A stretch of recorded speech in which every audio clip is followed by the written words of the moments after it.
చంద్రబాబు నాయుడు తన స్వలాభం కోసం పవిత్రమైన తిరుపతి లడ్డు మీద నింద వేసి ఈరోజు శ్రీవారి భక్తులందరి మనోభిప్రాయాల్ని దెబ్బతీశాడు. సో మళ్లీ ఆ భక్తుల మనోభిప్రాయాల్ని పునరుద్ధరించాలని, దానికి సుప్రీంకోర్టు కలుగజేసుకుని ఇది విచారించి నిజానిజాలు తెలపాలని మొదటి నుంచి మేము కోరుకుంటూనే ఉన్నాం. ఈరోజు సుప్రీంకోర్టు ఈ కేసుని స్వీకరించడం జరిగింది. ఈ కేసులో సుప్రీంకోర్టు కనుక కరెక్ట్ గా విచారిస్తే చంద్రబాబు నాయుడు అన్కో చేసిన అబద్దాలు ఖచ్చితంగా బయటకు వస్తాయి.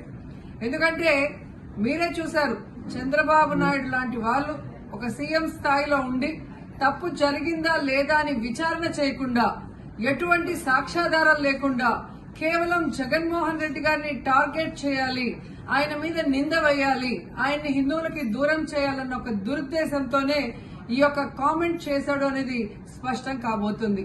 ఎందుకంటే ఈరోజు సుప్రీంకోర్టు ఈ కేసు తీసుకునేంత వరకు, ఆ డేట్ అనౌన్స్ చేసేంత వరకు సిట్ వేయనే లేదు. అంటే ఉన్నత స్థాయి విచారణ ఎక్కొట్టాలి, ఉన్నత స్థాయి విచారణ జరిగితే తాను చెప్పిన అబద్దం బయటపడుతుందన్న భయంతో సిట్ ని హడావిడిగా ఏర్పాటు చేయడం మనందరం కూడా గమనించాలి. మొదటి నుంచి మాకు సిట్ మీద ఎందుకు నమ్మకం లేదు అంటే, తన పరిధిలో ఉన్న సిట్ ని చంద్రబాబు నాయుడు వేస్తే ఆల్రెడీ తను ఒక జడ్జిమెంట్ ఇచ్చేశాడు కాబట్టి దానికి లోబడే అధికారులు అబద్దాలు మాట్లాడతారు, నిజాలు చెప్పరు. ఎందుకంటే ఈరోజు సిట్ లో వేసిన అధికారి అడిషనల్ డీజీ, ఆయన కన్నా పెద్ద ర్యాంక్ లో ఉన్న టీటీడీ ఈఓ, ఐఏఎస్ ఆఫీసరు మొదట మాట్లాడిన స్టేట్మెంట్ కి చంద్రబాబు నాయుడు గారు అబద్దం చెప్పిన స్టేట్మెంట్ తర్వాత మాట్లాడిన దానికి తేడా చూస్తేనే ఈ సిట్ అనేది సిట్ అండ్ స్టాండ్ కి తప్ప దేనికి పనికిరాదనేది అర్థమైంది.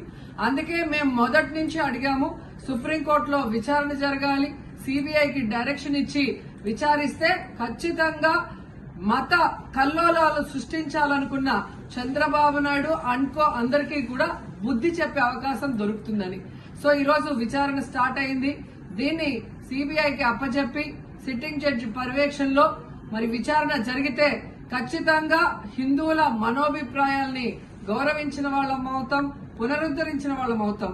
లేకపోతే చంద్రబాబు నాయుడు వేసిన ఈ నింద పవిత్రమైన లడ్డూని తినాలా వద్దా, దీంట్లో కలిసిందా లేదా అన్న అనుమానంతోనే భక్తులందరూ కూడా ఈరోజు లడ్డూ తినకుండా వెళ్లిపోతుంటే ఒక తిరుపతి అమ్మాయిగా చాలా బాధేస్తుంది.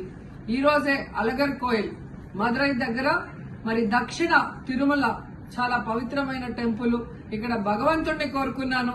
ఖచ్చితంగా సుప్రీంకోర్టు ఇన్వాల్వ్ అయి ఈ కేసుని విచారించాలి. తప్పు చేసిన వాళ్ళని, అలాగే అంటే తప్పుడు స్టేట్మెంట్ ఇచ్చిన వాళ్ళందరూ ఎంత పెద్ద పొజిషన్ లో ఉన్నా కూడా వాళ్ళని శిక్షించాలి అని భగవంతుడిని కోరుకున్నాను, సుప్రీంకోర్టుని కోరుకుంటున్నాను.